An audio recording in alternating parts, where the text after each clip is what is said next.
For about 10 minutes, and then we will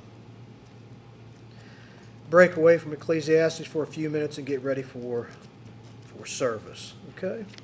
So,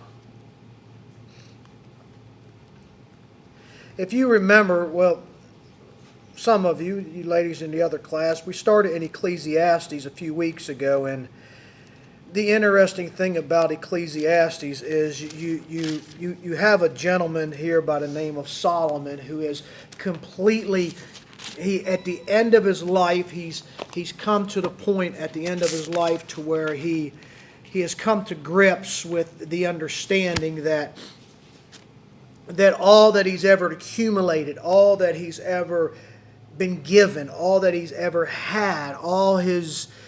He mentions it. He mentions it in chapter 1 and chapter 2 as far as we've been going in Ecclesiastes. All that he's ever accumulated, his vast homes that he's built, his vast fortune that he's accumulated up to this in his whole life. An interesting thing, just a simple Google search shows that, depending on, I made mention this a couple weeks ago, depending on who you find, they said his wealth today would be anywhere between $2 and $6 or $7 trillion. You know, everything he's had, his gardens, which at that time is a sign of extreme wealth, his water aqueducts that provided, his aqueducts that provided water to the gardens, his homes, his wives, his concubines, everything he's ever accomplished, everything earned, everything he's ever made. At the end of Ecclesiastes, he finally comes to the point to where he basically says and simply says, there's really nothing in comparison with knowing who the Lord is. He comes to the point that everything that he's ever been given, the pleasures of life, the possessions of life, everything, the advantages that he's ever had. He talked about the wind goes from circles around, the rivers go into the sea, the water comes out of the sea. All this stuff continuously happens throughout life.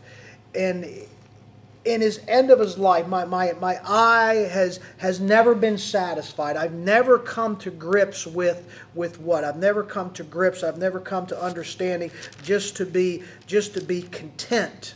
He so overwhelmed himself. He overwhelmed himself with human selfish ambition, human want, human power, human greed, human accumulation, achievement, effort, his wisdom. This guy had it all. And at the end, in Ecclesiastes chapter 12, he says what? It's vanity. It's meaningless. The only thing that's ever meant anything, he come to figure out in his life is my relationship with the Lord, is that He is the highest of priority. The worship of Him is the highest of priority. Nothing else matters. Everything comes and everything goes.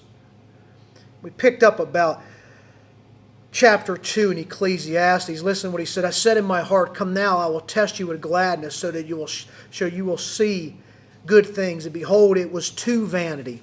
I said of laughter, it was madness and gladness. What does it do? I explored with my heart how to stimulate my body with wine. Listen to this. While my heart was guiding me wisely, how to seize simple-minded folly, until I could see where this is good for the sons of men and what they do under the heaven for a few days of their lives. I made works great. I built houses for myself. I planted vineyards. This is what I was talking about, for myself. I made for myself gardens, parks. I planted in them all kinds of fruit trees.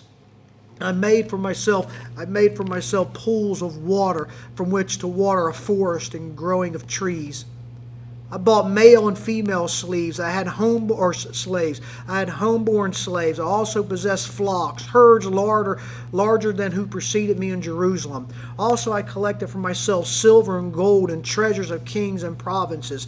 Every year, tons of gold and silver would be brought to him. I provided for myself male and female singers, all the pleasures of the sons of men, many concubines. Then I become great and increased more than all who preceded me in Jerusalem. My wisdom also stood by me. All that my eyes asked for, I did not refuse them. In other words, everything I saw, everything I laid my eyes on, if I wanted it, I took it. I grabbed it. I did not withhold my heart from any gladness, for my heart was glad because of all of my labor. This was my reward for my labor. Thus I turned to all my works which my hands had done, and the labor which I had labored to do, and behold, all was what? Everything he just got done mentioning. He said, I've come to the point that all of it is vanity, all of it is vain, all of it is striving after the wind. There is no advantage under the sun. Everything I've ever done, everything I've ever accumulated, he's saying, advantage was nothing. It meant anything. It didn't mean anything to him. He's speaking to us today and to people yesterday and to people in the future is learn to get your priorities straight in your life as a believer. I mentioned this for the last 2 weeks, the last 3 weeks in Ecclesiastes. You can give an unbeliever the book of Ecclesiastes and say, read this. Just as it applies to the believer's life, so too does it apply to the unbeliever's life, as he or she, the unbelievers as well as believers, strive for the accumulation of what? Of human wealth, gain. He's telling us, may we get our priorities straight. May we learn that our target and our priority has to be the worship of a holy God. And we need to learn that early in our lives. He mentions that as he moves through Ecclesiastes. He says, don't learn these things. Don't make the mistake, is what he's saying, of learning this later on in your life. Don't make the mistake of learning that human effort, human achievement, human selfish sacrifice, human power, human greed, human accumulation. Don't make the mistake, he's talking about, of learning that is really nothing, and you don't learn that until later in your life. He says, learn it early. He says, learn it early, and you'll pick that up if you've ever read through Ecclesiastes when Solomon gets to the point. Don't learn it after the decades of scars and regret in your life. Don't learn it after you developed a myriad of bad habits and choices. We all have, haven't we? We develop these bad habits. We develop these choices. He said, let us not learn it then. But let us learn that the most important thing in our lives is what? Is the worship of a holy God, of a righteous God. Let us learn that. Let us learn that. Let us appropriate that in our lives. Okay? And I know it's really quick, 10 minutes, but that's where we are in Ecclesiastes. So we'll take a few minutes and prepare for service. All right?